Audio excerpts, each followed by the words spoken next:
Now it's time to move on and look into the top team, JDXL versus NYYRIKKI. And now I can let you talk about. Do you want to? Yes. But I'm not gonna let you I'm because not you're gonna let about you. to jump to jungle. Clear challenge with Lee Sin with Dan from JDXL.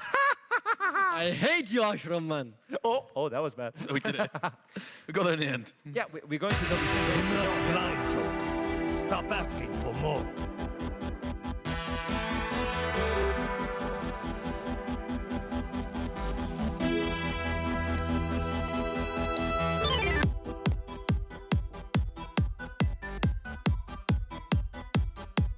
Hello everyone and welcome to the Lee Sin Jungle Clear Challenge, this time with JDXL, and it's not Torok, it's Dan.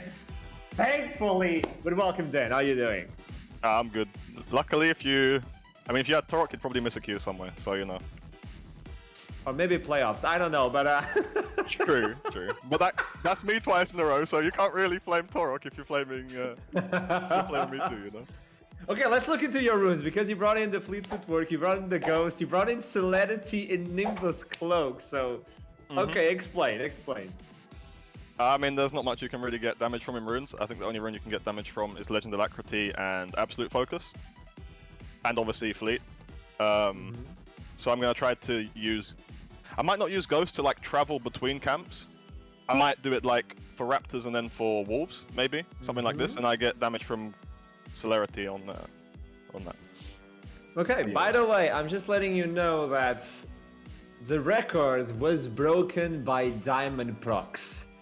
It was? He did 325, and I'm letting you know he brought in Conqueror, he brought in Flash, didn't even use it because he said, I don't want to play something that's not like an official game. So we have the Ghost, you have the Fleet Footwork. If you're below 325, I don't know, man. He's just too good. He's just too good, the legendary. Okay, what do you think you're gonna be at the end of the day? Okay. I want to be first at the end of the day. So you have to beat 325. You cannot miss a single auto on this entire clear, or else you know Torok will annoy you, by the way. I will miss an ult, I always miss ultos. How is it to work with Torok? He's such a big personality and everybody talks about him, but how is it? I mean, he's actually a really nice guy, a really good coach. He has like quite a lot of interesting, innovative picks to give. So that's why we had like last split. If you remember, we had Varus very early on into the split. I think I made a mistake here actually. Actually, no, I don't know. I'm fine. And the question is, he was a jungler. Does he give any sort of input for you as a jungler as well? He gives input here and there, but honestly, he just lets me do my thing. I think I'm trusted to play the game and be competent at my role. I mean, I played for a long time, right? So if it's confusing talking and playing at the same time now. That is definitely a problem, but I'm used to it. That's my job in the team, right? Are you using the I'm Ghost? the leader. True. Thank you. I don't normally use my summoners in jungle, you know, like. I'm just letting you know. I appreciate the carry on that one. You don't play Lee Sin that often. I mean, you're a Volibear guy. You only play Volibear. Do you like Lee Sin at least? Yeah, Lee Sin is my most played in solo queue. I just think he's a bad champ for comp. 3 at this point. Are you going to pull the Grump? No. No? You're going to do 1 by 1? Yeah. I don't think you're going to get the timing though. This is going to be weird. I don't know. 3, 16, 17. Okay, Dan. You have 5 seconds. 4 seconds. No rush or anything. 3:25. 26. Oh, it's so slow. It's so 27. slow. Oh no, Dan! So slow. Okay, we jumped into this call and you were letting me know that the best timer on Lee Sin was what? 318. How do you feel? I feel very bad. Hey, you're still first place in the standings, I think. I don't know. But how are you feeling about JDXL's expectations for this split? Honestly, I feel quite good.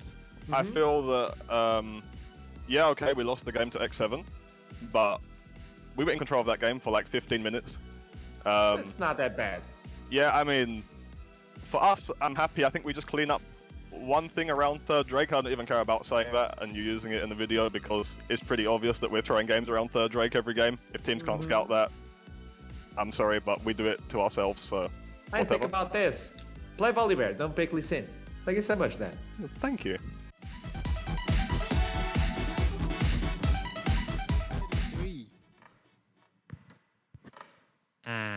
He told me the best timer for Lee Sin was 3:18, and he gets the 3:30. If that was Volibear, things might be different. I don't know. Yeah, that's true. As Volibear, you would be done like, what, 3:16? If you take it from top side, bot side. I'm gonna let you know something, okay? Before we started the challenge, Dan told me that his tactic was bring in TP.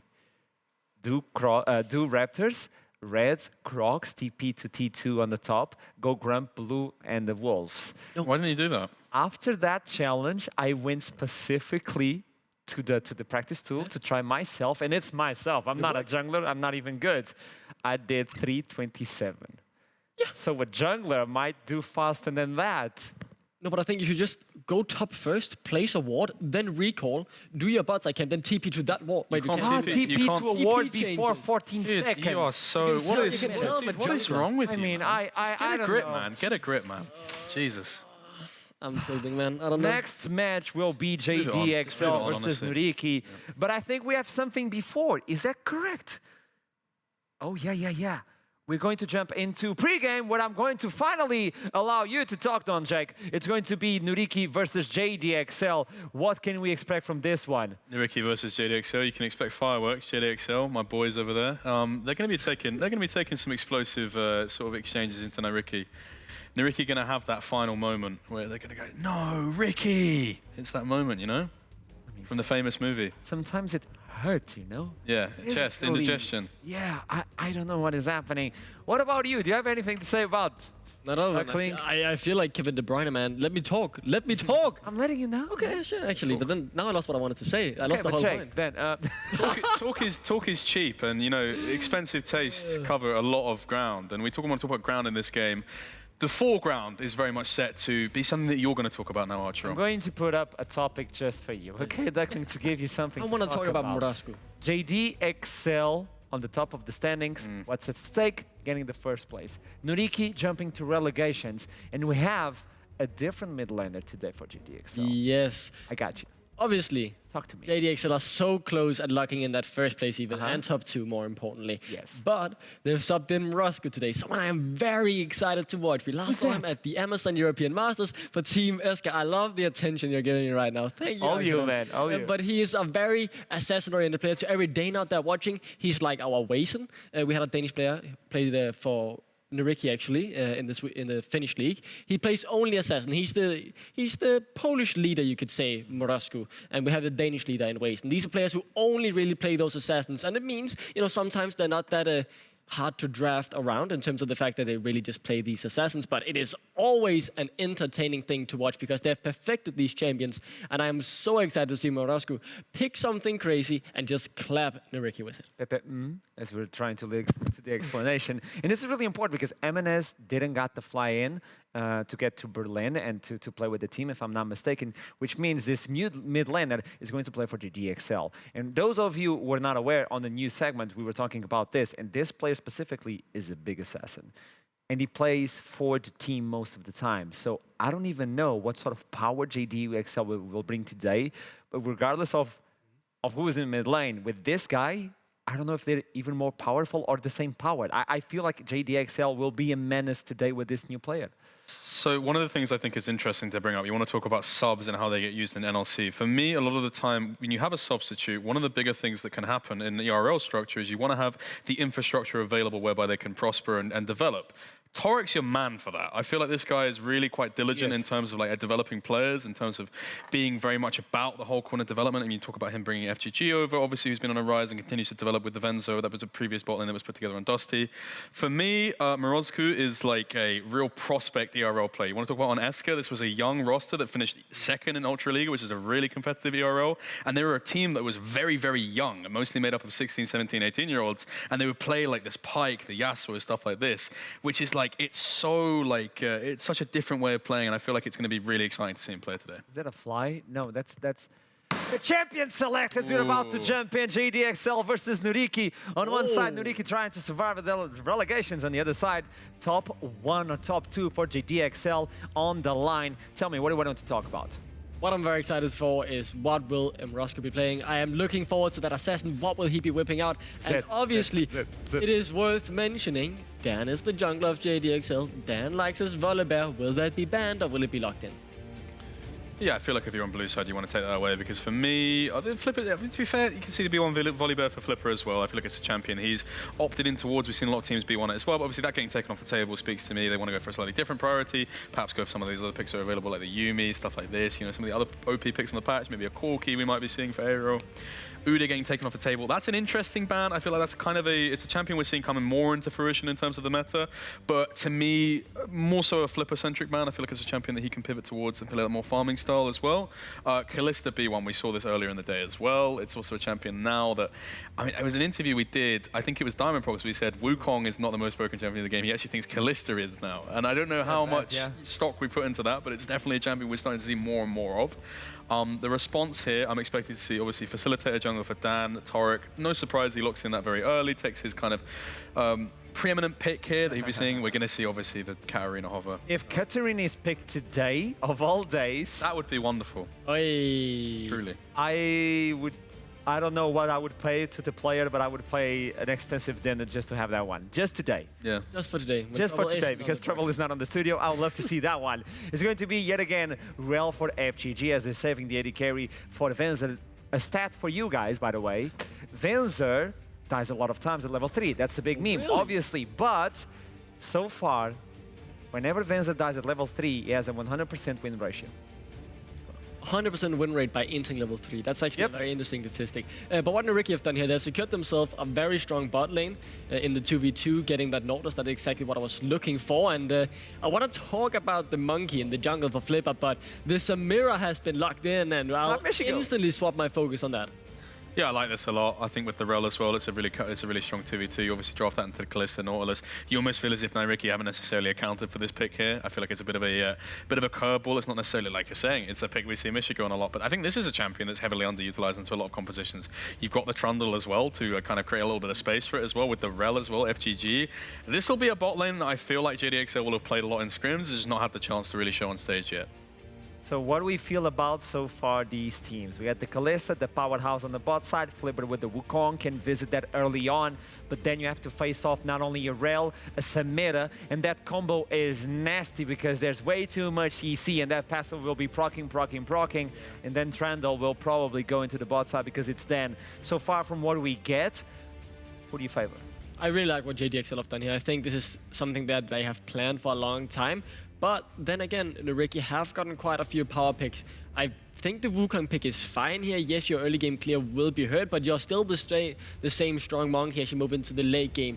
The question for me is, will Flipper really be able to do anything in this early game with that nerf coming into the Wukong? That's what I'm looking at. That's my doubt there. I think the real crux and juxtaposition for me here has to come in terms of, we talk about the benefits of red side in terms of not entirely elucidating an enemy team as to your theme at that current moment. And right now they have the benefit of going for that B4 mid. You play for that R5 on Morozku. They're putting so much faith in him in terms of finding that R5 pick. To me, this means that NYYRIKKI now have to cement their draft here. They're in a position whereby there's still a little bit of mystery surrounding the composition of JDXL.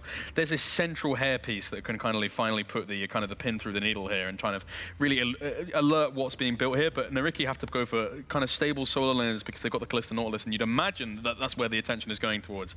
But in turn, JDXL can just throw a complete curveball here on R5. Seems like JDXL will handshake that, and they're going to play for the weak side top lane as well, because the attention will also focus to the bot side with the Samira. Comes in the Emperor into the mid lane. What else can we expect? Duckling. See, this was my main question here, right? Because you talked about they mainly want to play around the bot lane with this composition, but Banderas is more of a carry top laner. He's hovering the Tryndamere at the moment, so that's my main question. What would he be going for? Would he be going for the own and saying, okay, I'm actually playing weak side and for the team, or will he be going for the carry that we normally see on him? So he goes for the Jace, which is very exciting. I've got some bad news here. I feel like Corki's open, you do probably just take Corki, so we're not really going to get the exciting pick from Morozku. We're not going to get some of these assassins. I'm sorry to kind of deflate the balloon that is the hype. Oh, please. I mean, no complaints. You know, it's actually the Sylas. I feel like the obvious pick would have been something like the Corki into the Azir matchup, but the Sylas as well. I feel like you have a lot of ultimates that are... 3 of them, Wukong, Nautilus, and even the Emperor's Divide. Yeah, no, definitely. I feel like it also synergizes quite well with the Samira in terms of you want to get up close and personal and get into some of these kind of melee range skirmishes. I feel like what JDXL have built is very much, it's like kind of, it's in some ways a house built of straw, the house that Jack has built here, but they've definitely got to make sure things don't go too badly in the early game. I feel like if you come at a deficit into the bot lane, it could be kind of quite tremendous in terms of their win chances negatively. So final words for you, Duckling. Tell me. I really like what JDXL have done here. I like the experimentation in the bot lane, and most importantly for me, they didn't go for that Corki. They went for something that we know Morozku is comfortable on, and I want him to succeed on that pick. So I'm giving my vote to JDXL. I like that they give him the chance to play Comfort. Let's see what he can do. I'm voting for JDXXXXL because they're larger than life today, baby. It's still a fight for the first place on the other side. NYYRIKKI are trying to run away from the bubble to see if it doesn't pop and they go straight up into relegations. Let's pop over into the casters. Initialize India, the guy. I feel that clearly JDXXXL have been frequenting Morley's, as has been suggested as a really premier chicken establishment. I am revoking your library cards, sir. That is not a joke. There you go. Get out of here. Be gone from the studio. See you for next. I'm sorry you guys had to hear that. Some behind-the-scenes serious drama kicking off between. Other guy. This guy. I mean, who are you again? Do I know you? Who asked? That's me. Yeah. Anyway, we're heading on to the rift there as NYYRIKKI tries to recover himself. I've remembered his name now. And we'll head on to the rift from here. Hey. Worth keeping in mind here as well, NYYRIKKI did lose a ban due to being late. So that is the reason that initial ban was not taken. So that is info for those of you at home. But with these drafts locked in, any particular preference yourself on who you favor here? I mean, I think that Desk were focusing on Morozku, picking up the Sylas now.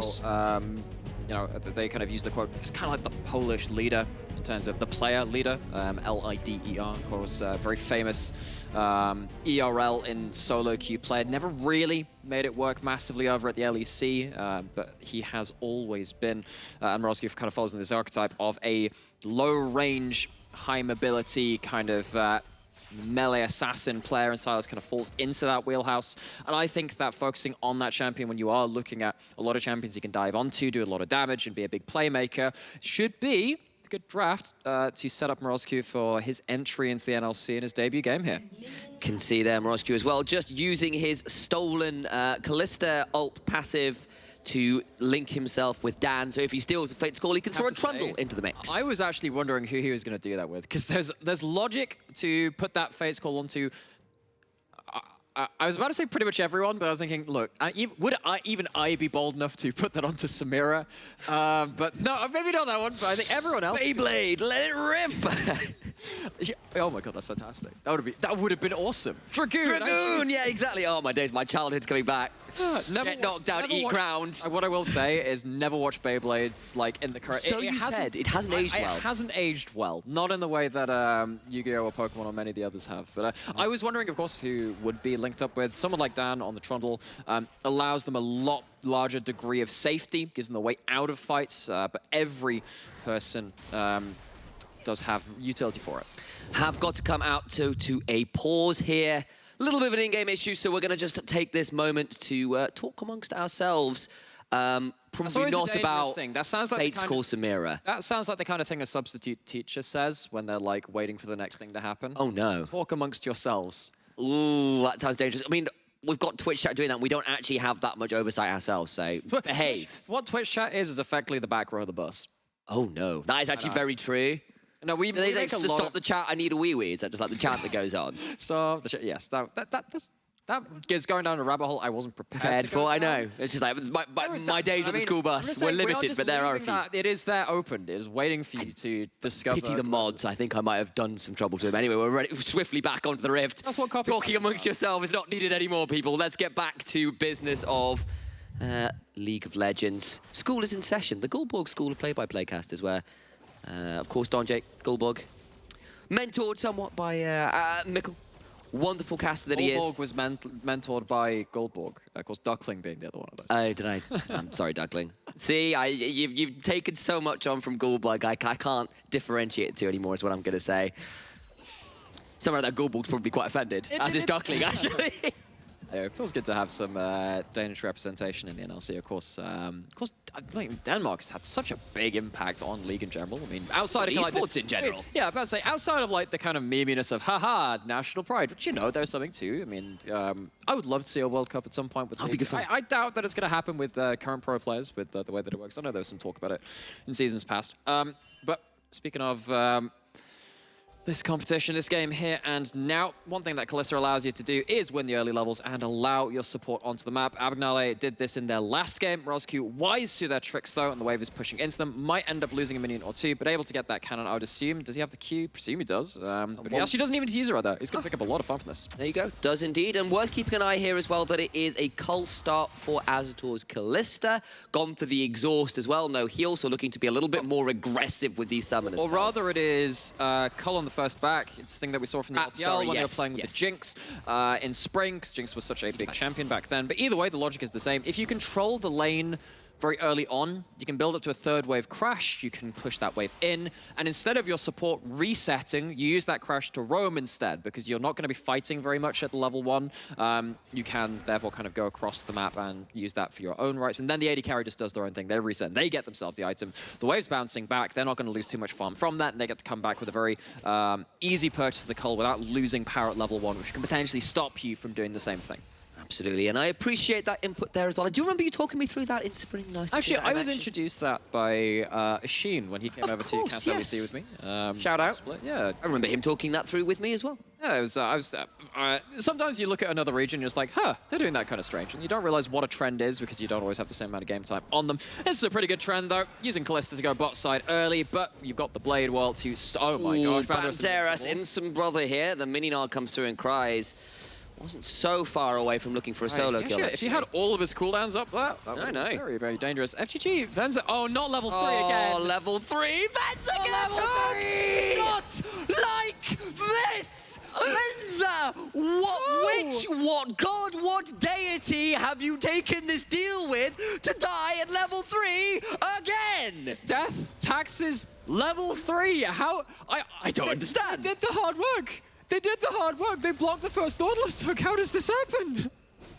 There is some serious D&D warlock shenanigans going on here. Let's have a look at this again, because just walks into it. Oh my gosh. It's literally just the monkey paw wish, that accursed item of, I want to be the bot lane of the best team in the league. Sure. The monkey paw curl. You will die level 3 every game. The irony, of course, being that Wukong was the one that picked up the kill as well. So the monkey paw was actually picking up that kill. Curled around the magical staff, the extendamabob thing. The extendamabob? Yeah, the extendamabob. I actually don't know what it's called a staff. Yeah, the staff, but I don't know. There is actually a specific name for Sun Wukong's. Does it actually? Of course it does. Yeah, anyway, Mirage Q hits level 6, steals the dredge line, but that is a well-buffed little bit of Spider-Maning from Abagnale to get out of dodge.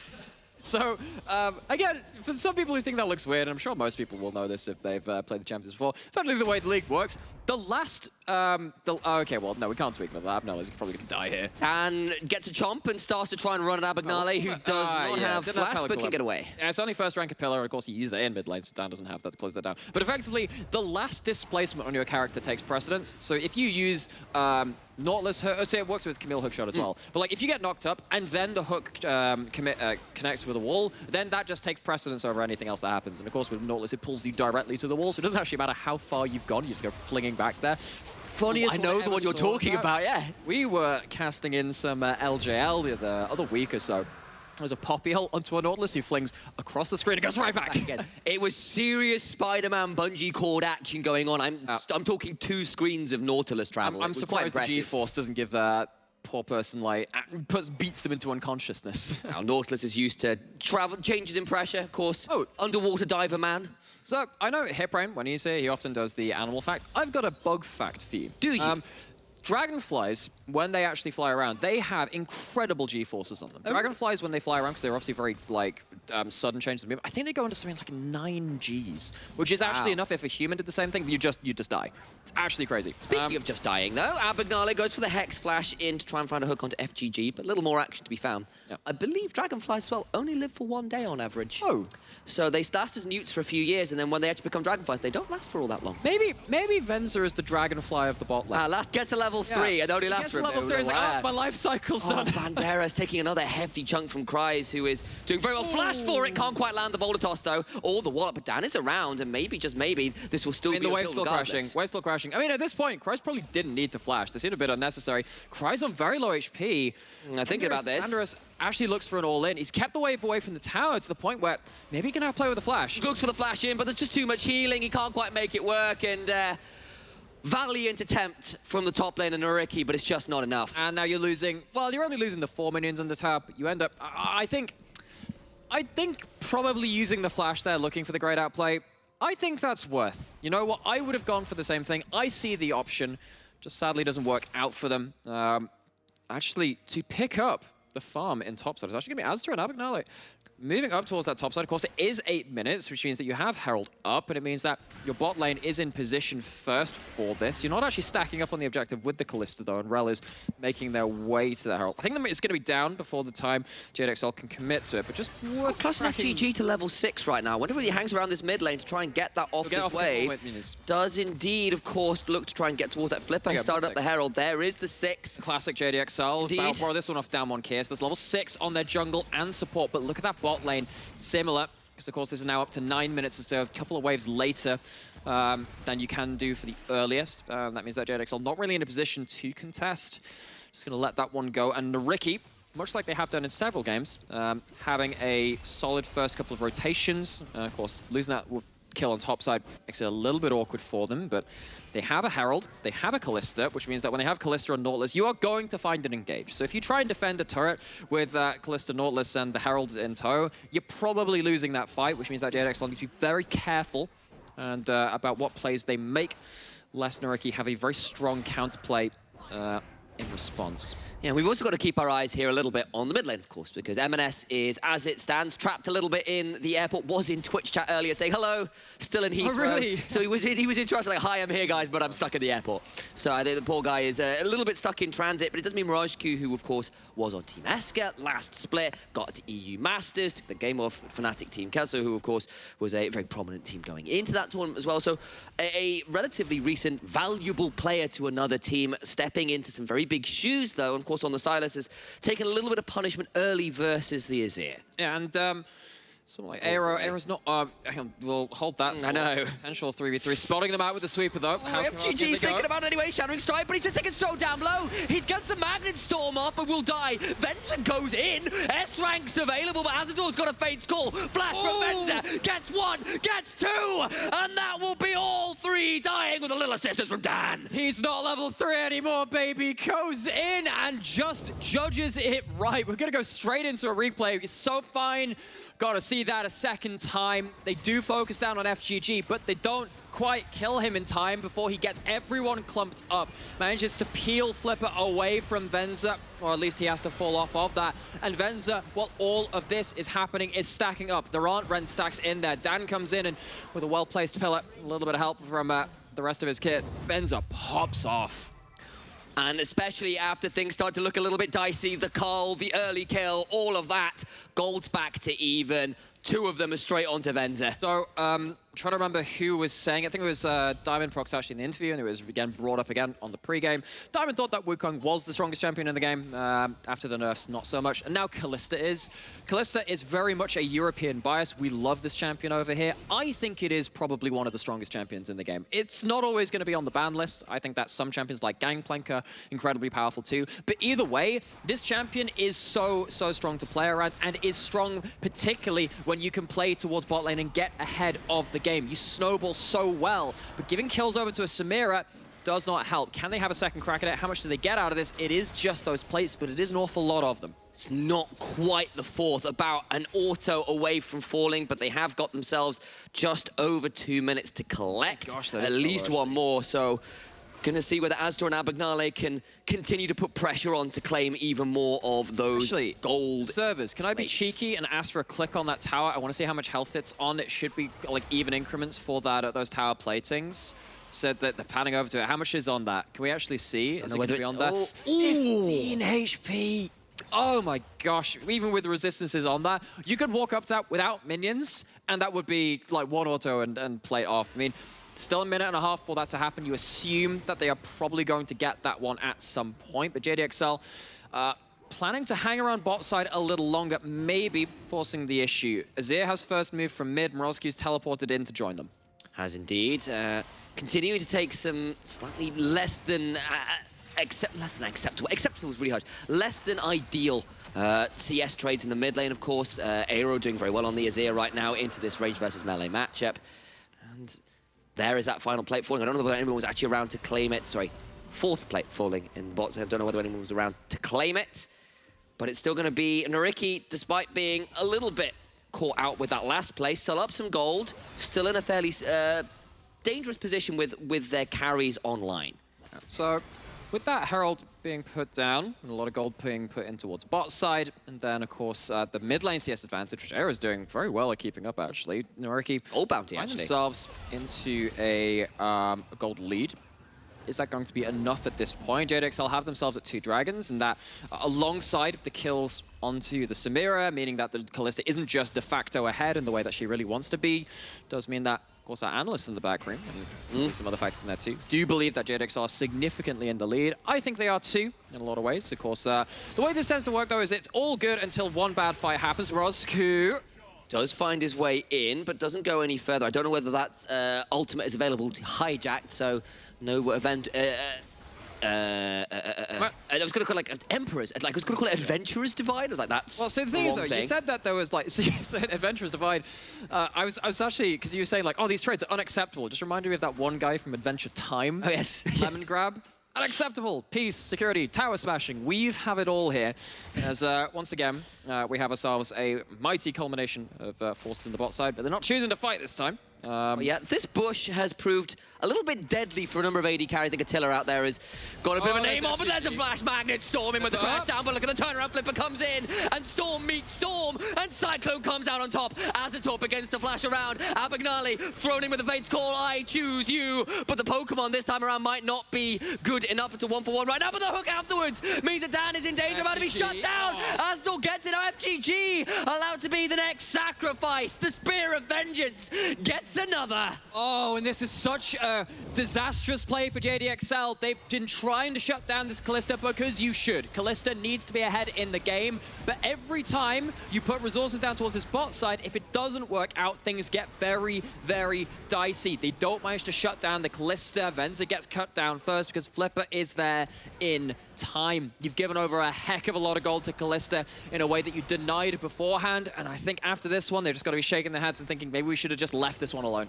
Maybe, and honestly, we've seen a few fantastic Nautilus hooks today, but that was 2 in a row there for Abagnale as well, who is having an absolute beautiful time on that pick. Even though they are 4-9, and of course were one of our bottom teams in spring, I really want to praise this bot lane. I think Astor and Abagnale have had a strong year in NLC as far as bot lanes go. In spring, Astor was my shortlist MVP for the bot lane role. And in summer, he has continually been a driving force for NYYRIKKI. Of course, Banderas giving them a bit of a multi-carry threat, which they struggled to consistently have in summer. But you look at the plays they can make through this, and you can see the real talent there. This has been about capitalizing later into the game.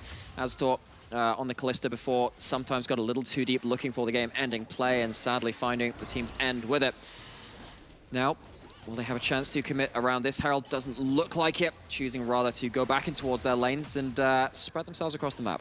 But NYYRIKKI are around, and they're setting up another little bit of a bait bush here. Abagnale and Flipper are inside of it. FGG doesn't face check any further. Herald secured by JDXL, all the while Banderas shoves in towards his bot lane and gets that wave to crash into the tier 2. Okay, so once again, NYYRIKKI around this Herald choose to actually put their bot lane towards top side. Of course, they've already taken all the plates bot side now, and a lot of the time when it comes to this, you look at your composition, you look at the lane matchups, you think, who is realistically going to hit towers? And then you try and put that person into the open lane where, of course, that is most achievable to do so. NYYRIKKI have said, look, Kalista's the one that's going to be hitting towers right now. Let's go make sure that they're getting that gold, and they do manage to claim another tower. There's 2 turrets now to the none of JDXL, not managed to get onto the board there. And, you know, not for the first time.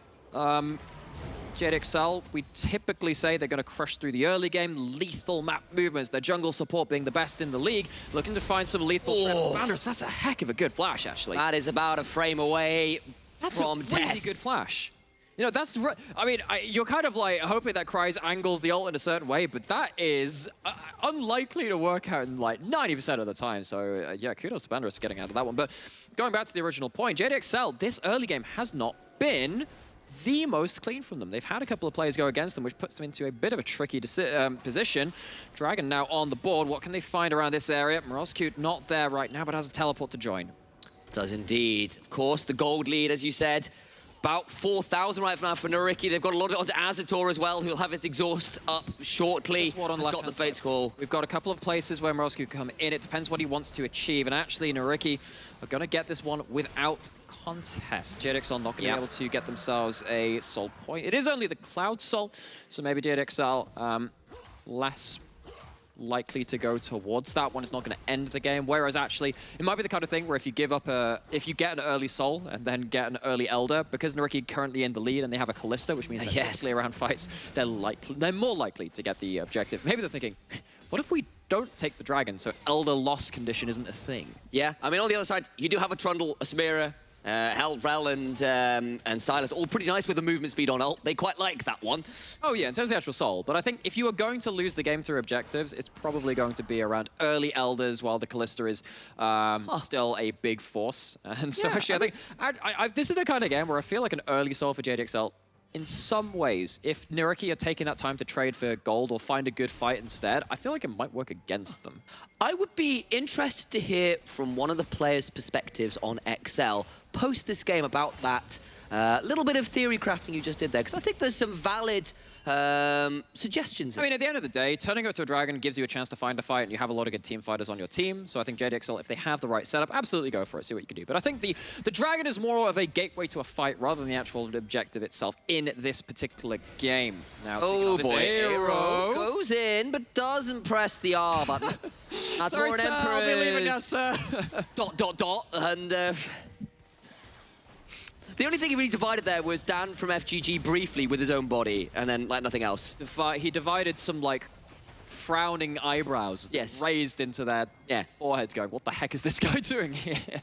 He kind of thought was better of that. I wonder whether he was just out of range for the ult course, can't see the indicators, and thought that would be a little bit risky. Well, so when on Azir, actually, if you tap E, regardless where your cursor is, if you have a soldier on the ground, it will just go to it. I have been, I'm as an Azir player myself. It took me a while to pick it up because that Season 5 was a weird time for playing against that champion. That was when I was still suffering from my one-trick pony condition. But I thought that was a fox, not a pony. Funny you mentioned that, yeah. But so with Azir, I've fallen prey to occasionally just having a soldier kind of down where I forgot where it was. I tap E and I just fly into the enemy team. I'm like, this is not where I want to be. Anyway, Eyhro doesn't really get suffered from that. And of course, doesn't really have any big implications at that point. Well, Banderas is at 2 items here, and I think Kryze is going to be in a lot of danger. I think he's just going to get solo kill. There's no way out. He's got no mega coming, flashing away into the bush, and gets accelerated shot blast to the face. Oh, and falls down. Dan's going to clean up, so Banderas going to have to be sitting there, ring his own demise, but he's taking a flash, taking a kill. Aaron's on the other side of the map. And this is actually a seriously good play for Banderas. Banderas not for the first time in his own right, finding NYYRIKKI advantages in a side lane. They've got themselves Smite plus Kalista. This Baron is going to be incredibly hard to even consider stopping. JDXL is going to give it up. That's Baron. That is oh my god, it goes down to 20 HP at the end of that, though. Smite takes down 75. NYYRIKKI had the objective secured, but one person flipping in from JDXL, and that goes disastrously. NYYRIKKI, though, against JDXL, the leaders of the NLC, our most dominant team, 12-1, while NYYRIKKI sit outside of playoffs itself, are in a significant advantage. Good gold lead. Lead on an important character in Kalista who has to play it from ahead. They have achieved that. JDXL, losing through side lane and not having too many grouped up fight options as it stands right now will, much like Riddle earlier versus X7 unsuccessfully managed to do, have to try and problem solve their way out of a losing scenario. Reminder as well that NYYRIKKI are fighting to stay out of relegation spots. This win would be huge, and in a match that honestly seemed next to impossible on paper with how good JDXL have been. Yes, they were a little fortunate, of course, with NYYRIKKI being subbed in for M&S due to kind of unforeseen reasons, but even so, you know, they were missing a banner at the beginning of this one. This is Flipper's last game, and that's got to be hitting some of the mentality as well, one would imagine, and still, they are now up a healthy amount of gold. The map's theirs. They are very firmly in command with this Baron, and they are very happily looking like they're on the way to what looks like a victory right now. Well, they're definitely in the winning position. I think right now it feels like their game to lose. They have to overstay into a Rel combo. That's probably one of the worst ways it can go. Just watch to see what JDXL can do with vision and see what they can do to see if they can find some of those miracle teleports. They're playing against a stopwatch on the Azir. That's one thing to take care of. But outside of that, you're basically dealing with that and a Kalista ult to keep NYYRIKKI safe. They're grouping up all 5 members in the bot side. If JDXL want to find a big cataclysmic fight, maybe it is now, but they themselves have everyone seen on vision. All they're doing is clearing. They're not looking for a flank. They're just holding their own. Yeah, only playing on the one lane right now, and I feel that's something that JDXL are pretty pleased about. NYYRIKKI don't want to give the opportunity for an uneven fight when the siege is ongoing.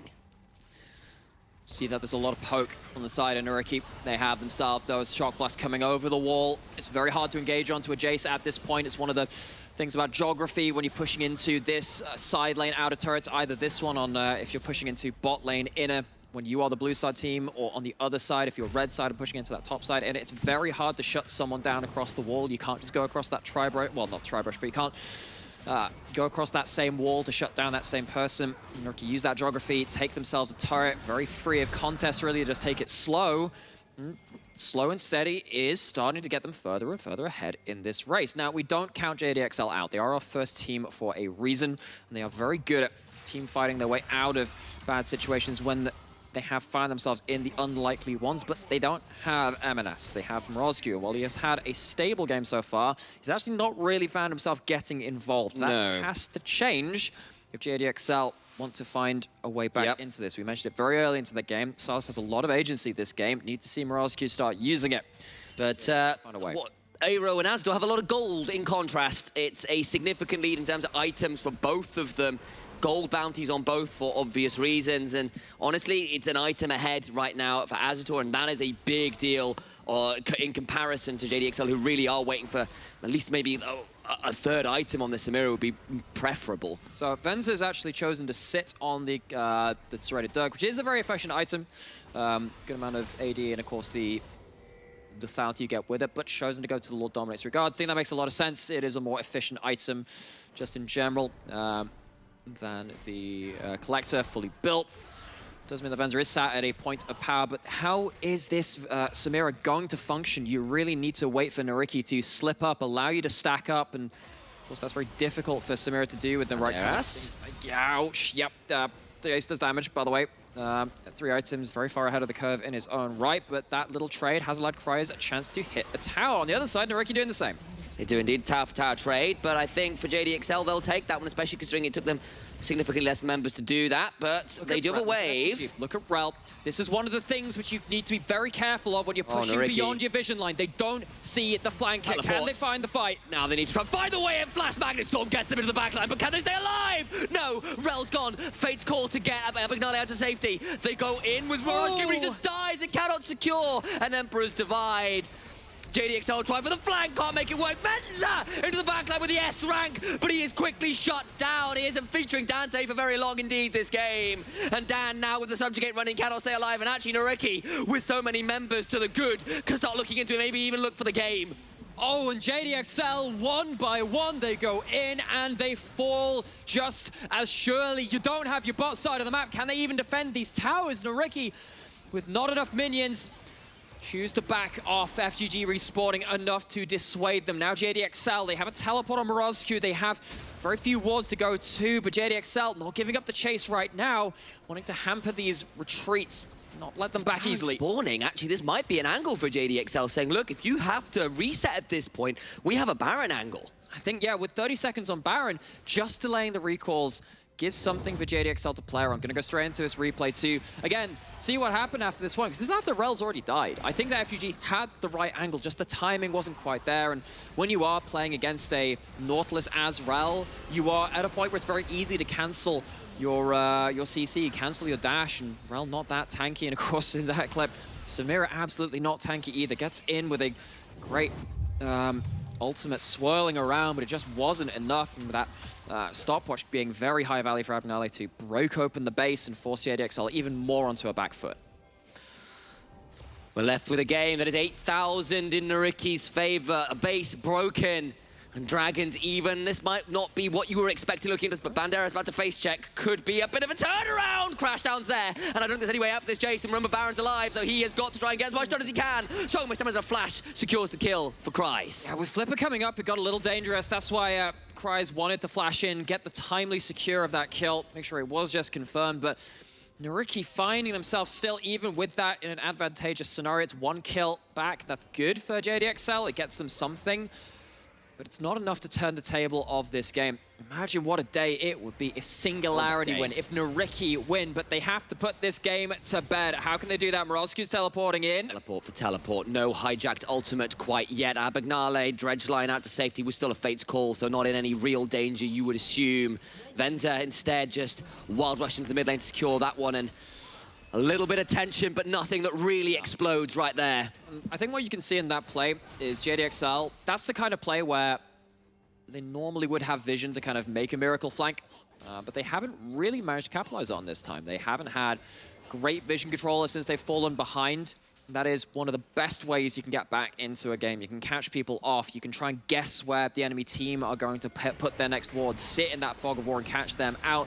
They haven't managed to do that, haven't found any ways to pick NYYRIKKI apart. Baron is going to be absolutely melted. FGG stayed a long time to get this flank. They have the vision control now. What can they do with it? But can they extricate themselves is indeed the question. FGG will find the way onto Azitor! That's a key carry, but can they actually finish him off? He's so tanky. The Emperor's Divide knocks them all away! And Eyhro gets FGG. What more can they get out? It's a kill, plus Baron, plus a shock blast to start tanking some more as Abagnale's dredge lines drag them all under. A depth charge to follow, and Venza's hull is well and truly breached. Oh, but serious MVP there is Eyhro. Dashes into the jaws of JDXL and says, you do not take my AD carry today. Divides them away from the Kalista. Kalista lives, and NYYRIKKI against the first place team with a strength of schedule which seems so far beyond them, finally get themselves a win, and it is against the top team. They move further away from the fear of relegations. They move even potentially out there in the absolute extreme of cases towards a playoff dream. But FGG ain't done yet. Maybe XL at the last gasp, at the last saloon can find something, but no, they just don't have the damage. Blitzcrank will question why they even bothered. And NYYRIKKI fell the first place team. We have said now for weeks, NYYRIKKI looked better than their scoreline. They had good games against other top-placed teams, but they couldn't quite finish it off. How crazy is it that the team that they end up finally capitalizing against is JDXL? Now, they were down a member in the mid lane, and what a member to be missing, but Morozki is no slouch, and in that game, of course, we saw him trying to make some of those fancy moves on Silas. It just did not work out, but JDXL now taking the second loss against a non-playoffs team. They have a lot of questions now themselves. Elation for NYYRIKKI, questions for JDXL. And a convincing win it was from NYYRIKKI, but that will be enough convincing from us. The desk have got to do that now. We'll see you in a minute or two. Thank you, Initialize. And yeah, this is a good one for NYYRIKKI. This was running away from relegations versus JDXL, obviously coming in with a sub, but I don't think that was the deal. This was a massive win for NYYRIKKI. This means a lot for the mentor, right? You say escaping relegations, but at the same time, I can't help but feel it's a little bittersweet. You have just really been eliminated from playoffs in the sense that you are just too far out of reach. But imagine if they had won the games earlier where they should have won. Imagine if they played like this earlier in the split, then maybe they would have gotten to playoffs. But regardless, though, a massive win. helps them really have that great mental going into the relegation battle of avoiding that 9th position. So it's still a massive win for them. It's just kind of bittersweet that it wasn't a bit earlier so they could keep dreaming for that playoff place. Nothing means anything anymore. The reality is just completely dim diffused. And today's a surprise day. I feel like I should have taken the blue pill because there's no matrice to this matrix. There's nothing mathematical or logic behind what's going on. It's just entirely everything that shouldn't happen or should happen doesn't end up transpiring, and I'm perspiring, like I'm sweating. I don't know what's going on. I brought guys. in a statistic that was really important. The level 3 where Windsor dies and they always win the game. And today it was broken. I know we have to focus on that bot side, and I do believe we have a replay specifically about that bot side, as I want to dive into that one. Ooh, this is a good one. I actually really want to talk about this one. This was the point where JDXL really came back. Yes, you do see FTG kind of get blown up here, but he manages to get the metal storm off and the crash down. And look at Vince here, by the way. I want to highlight his flash. Here, when he jumps out of the Kalista ultimate, very perfect flash. And then he starts getting the resets on the E, and he just manages to pick that up. And from that point onward, it really felt like to me, JDXL were going to have this game. But in the end, they simply did not, as NYYRIKKI got back into it. But why? I want to understand why didn't got the game. Because they woke up. Okay, do it. Okay. It's quite simple. I don't think I managed to get us a replay for it, but it was in the bot lane.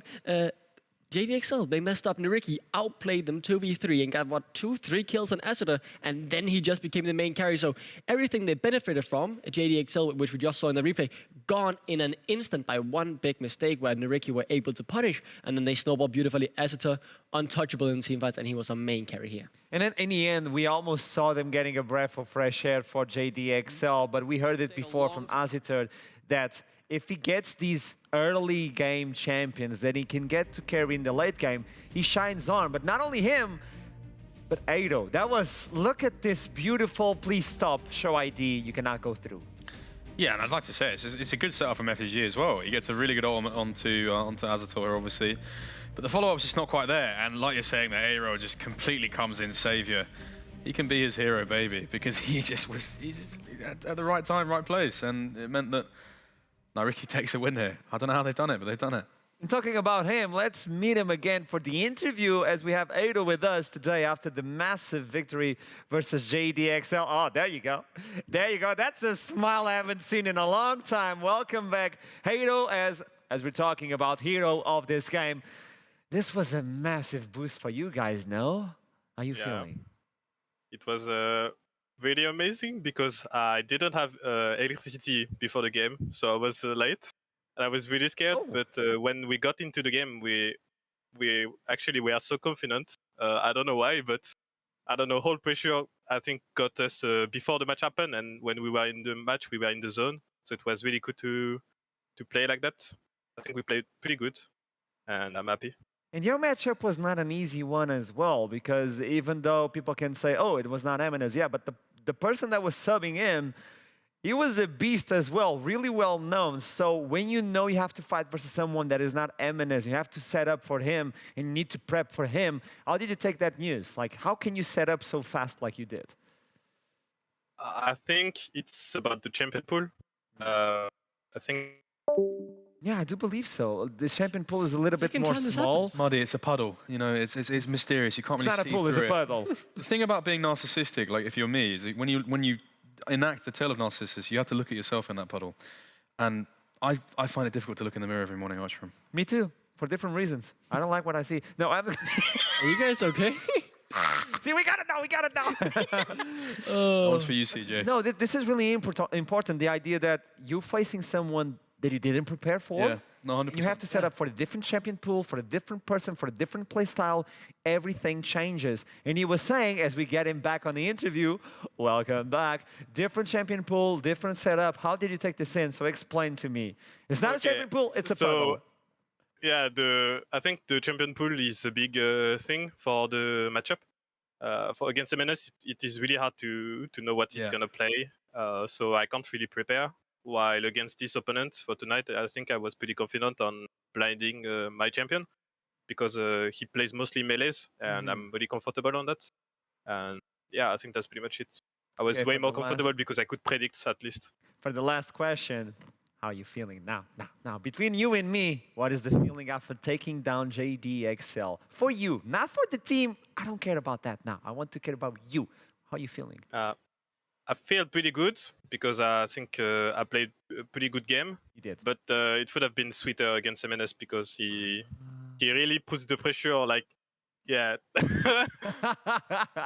Understandable, I might say. Understandable. Now, but once again, you showed why you are where you are and why NYYRIKKI, even though the place, it's like NYYRIKKI usually says, NYYRIKKI are not on the position where everyone believes they should be. You guys are way above and beyond from the place where you guys are.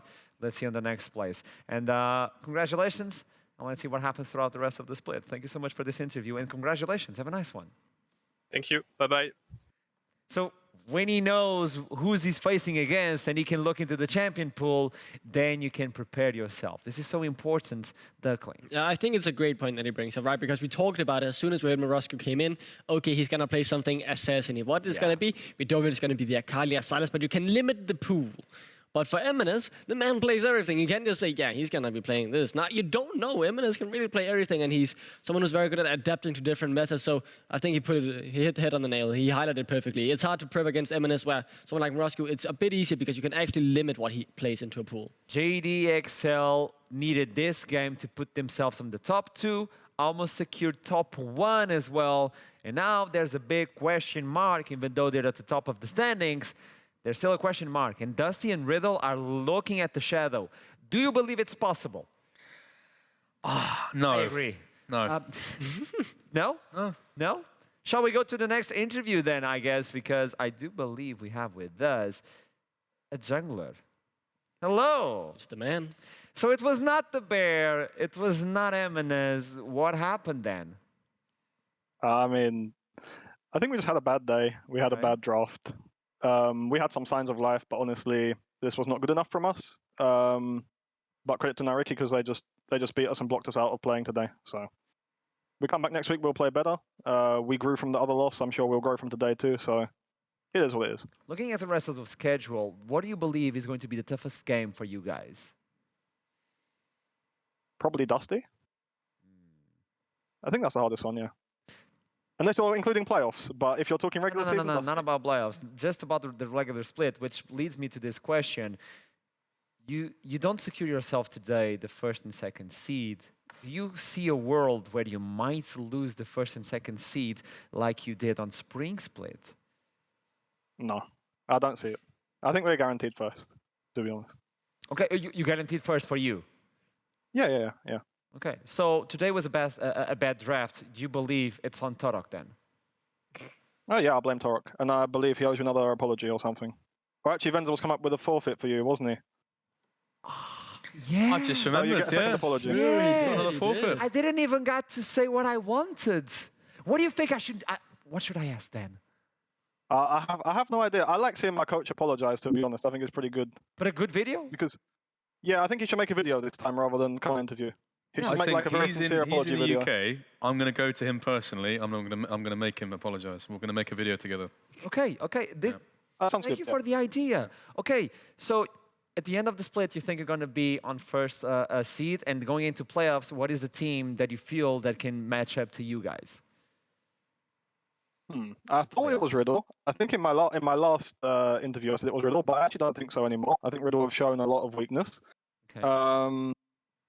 I would like to see a bit more of the new X7 with Viking. Yeah. But right now I think Dusty are on the upswing. I think Dusty is probably the hardest team.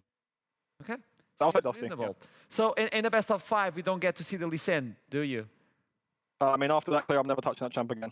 By the way, I did with the TP. I did 327.